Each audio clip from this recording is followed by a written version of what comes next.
মুআজ ইবনে জাবাল বলেন, আমারে নবীজি খুব ভালোবাসতেন। একদিন নবীজি আইসা আমার হাতটা ধরছে। নবী একদিন হাত ধরছে মুআজের।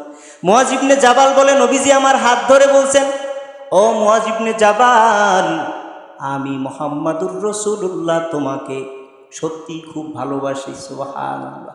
আমি রাসূলুল্লাহ তোমারে খুব ভালোবাসি। গোপনে কয়, নবী হাত ধইরা এরপর খুব মহব্বতের নজরে কয়, ও মুআজ ইবনে জাবাল, আমি মুহাম্মাদুর রাসূলুল্লাহ সত্যি তোমাকে খুব ভালোবাসি। মুআজ কয়, আমিও সাথে সাথে বললাম, ইয়া রাসূলুল্লাহ, আমি মুআজও আপনার এই জীবনের থেকে বেশি ভালোবাসি। সুবহান। এ মুআজ শোনো, যেহেতু তুমিও আমাকে ভালোবাসো, আমিও তোমাকে ভালোবাসি, আর ভালোবাসার মানুষের সাথে মানুষ গোপন কথাগুলো শেয়ার করে।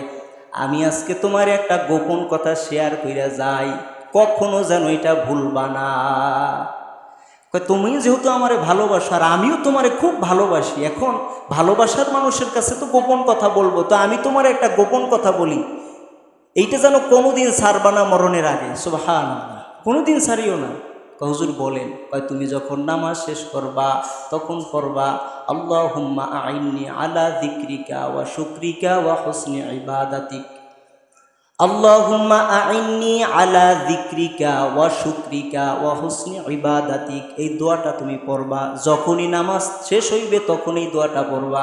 কারণ নবী ভালোবাসা মুআজের দোয়া শিখায়। মুআজ, যেহেতু তোমারে ভালোইবাসি, তো কি দিলাম ভালোবেসে, এটা দোয়া দিয়া দিলাম। এই দোয়াটা মরণের আগে কখনো ছাড়বা না, খুব দামি একটা দোয়া। আল্লাহুম্মা আইন্নি আলা যিকরিকা ওয়া শুকরিকা ওয়া হুসনি ইবাদাতিক। মুআজ রে, যখনই নামাজ থেকে সালাম ফিরাইবা এই দোয়াটা